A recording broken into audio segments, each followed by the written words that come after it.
প্রিয় সম্মানীয় উপস্থিতি, ভয় কি জিনিস, ভয় কি জিনিস।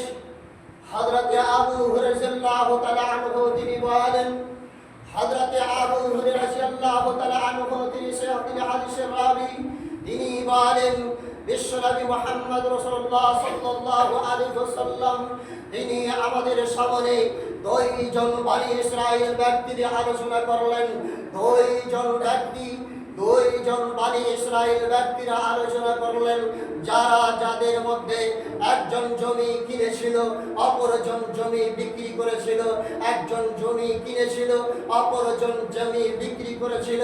এই জমি কিনলেওয়ালা যখন জমিতে চাষ দেওয়ার জন্য গেল, নাঙ্গল নিয়ে যখন জমিতে গেছে, এই নাঙ্গল যখন শুরু করলো, হাল যখন জুড়ে দিল, হাল যখন বাহাতে আরম্ভ করলো, এই বাহাতে দেখা গেল সেই নাঙ্গলের ফালে যেন মাটির তল থেকে স্বর্ণ ভর্তি সেই কলস যেন মাটির তলা থেকে উঠলো।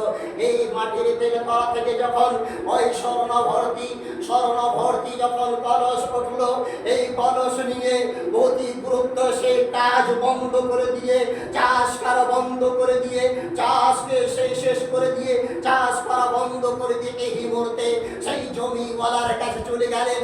জমিওয়ালার বাড়িতে গিয়ে ডাক দিয়ে বলছেন, ভাই ভাই বলে ডাক দিলেন। জমিওয়ালা যখন বাড়ি থেকে বেরিয়ে আসলেন, বলে, ভাই ব্যাপারটা কি হয়েছে? কোনো অসুবিধা নাকি? কোনো গন্ডগোল হয়েছে নাকি? কোনো অসুবিধা হয়েছে নাকি? বলে, ভাই কোনো অসুবিধা হয়নি, কিন্তু বিরাট একটি অসুবিধা হয়ে গেছে।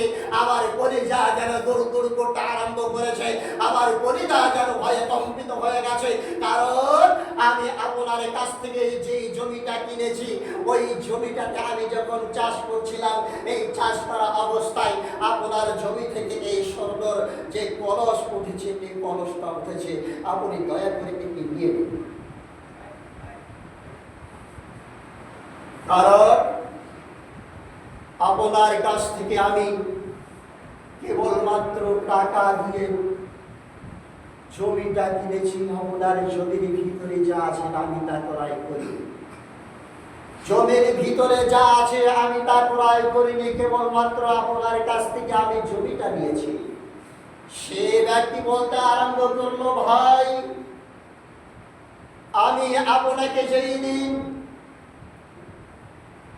আপনার কাছ থেকে টাকা নিয়ে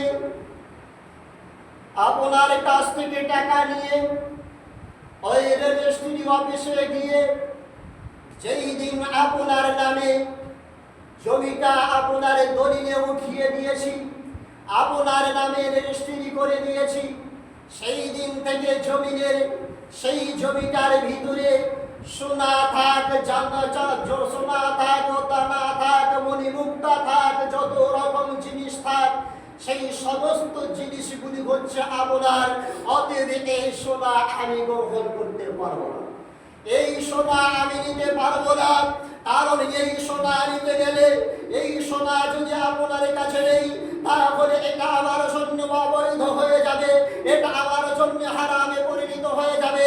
যেহেতু আপনাকে জমি দিয়েছি, জমির সঙ্গে সঙ্গে জমিতে যা আছে তার সমস্ত আপনাকে দিয়ে দিয়েছি, দয়া করে আপনি এখান থেকে আপনার সেই সোনার কলসি দিয়ে চলে যান।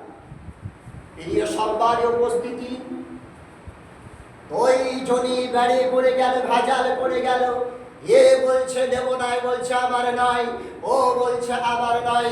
দুইজনায় ভয়ে ভীতু, দুইজনেই ভয়ে ভীতু, ভয়ে আক্রান্ত। দুইজনায় কি করবে কোনো উপায় খুঁজে পাচ্ছে না। শেষের কালে সেই বিচার শেষ বেলায় বিচারকের কাছে গেল। বিচারকের কাছে গিয়ে দুইজনাই নালিশ করলো। এ বলছে আমি জমি দিয়েছি, জমির ভিতরে যা আছে তা আমি কিনে দিই। ও বলছে আমি জমি দিয়েছি, জমির ভিতরে যা আছে তার সমস্ত তাকে দিয়েছি। অতএব দুইজনের কথা শোনার পর বিচারক ভেজালে পড়ে গেল, কি করা যায়? বিচারক ভেজালে পড়ে গেল, কি করা যায়? এও বলছে আমি জমি দিয়েছি, জমিতে যা আছে তা দিয়েছি। ও বলছে আমি কেবলমাত্র জমি দিয়েছি, জমির ভিতরে যা আছে তা আমি নেই নাই। সুতরাং এই বিচারক ঝামেলায় পড়ে গেল, কি করে ফয়সালা করা যায়। শেষ প্রান্তে সেই বিচারক আল্লাহ ভীরু, আল্লাহর ভয় তার ভিতরে ছিল। মহান আল্লাহ সুবহানাহু ওয়া তাআলার নবী তিনি বলছেন, মহান আল্লাহ সুবহানাহু ওয়া তাআলা তিনি বলছেন, যেই বিচারকরা আল্লাহ সুবহানাহু ওয়া তাআলা যেই যারা বিচারক, যারা বিচার করে, এই বিচারকরা যদি সঠিক বিচার করে, আল্লাহ সুবহানাহু ওয়া তাআলার নবী তিনি বলছেন, যেই দিন সেই কিয়ামতের মাঠে কোনো প্রকার ছায়া থাকবে না। এই ছায়া থাকবে না কেবলমাত্র আল্লাহর আরশ ছাড়া। এই আরশের ছায়া তলে আশ্রয় পাবে। বিচারক ভেজালে পড়ে গেল, কি করা যায়? শেষে ও ভাইকে জিজ্ঞেস করলো, তোমার কি ছেলে আছে? বলে আছে। বলে তোমার কি মেয়ে আছে? বলে আছে। তাহলে আমি তোমাদেরকে একটি বিচার করে দিচ্ছি, সুন্দর বিচার। যেটি বিচারটি হলো এই, তোমার ছেলে তোমার মেয়ের সঙ্গে বিয়ে দিয়ে দাও। তোমার ছেলে ওর মেয়ের সঙ্গে বিয়ে দিয়ে দাও। বিয়ে দেওয়ার পর বাসর রাত্রির পর যা রয়েছে, বিয়ে দেওয়ার পর আর যে উপযুক্ত মোহর, সেই উপযুক্ত যথাসাধ্য মোহর দেবে। এই মোহর দেওয়ার পর যে অবশিষ্ট থাকবে সেইগুলি সমস্ত মানুষদেরকে অনিবাসুর খাওয়িয়ে দেবে। কে গরিব, কে ফকির, কে নোংরা, কে খোড়া, কে কানা, কে দুর্বল, কে মিসকিনকে দেখার প্রয়োজন নেই।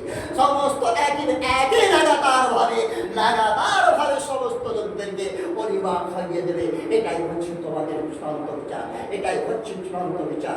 প্রিয় সম্মানের উপস্থিতি, এই হচ্ছে আল্লাহর ভয়, এই হচ্ছে আল্লাহর ভীতি, এই হচ্ছে আল্লাহর ভয়।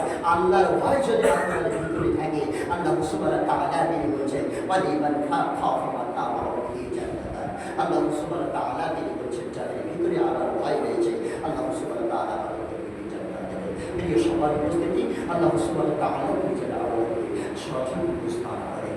আমরা যেন বুঝতে পারি, এই বুঝে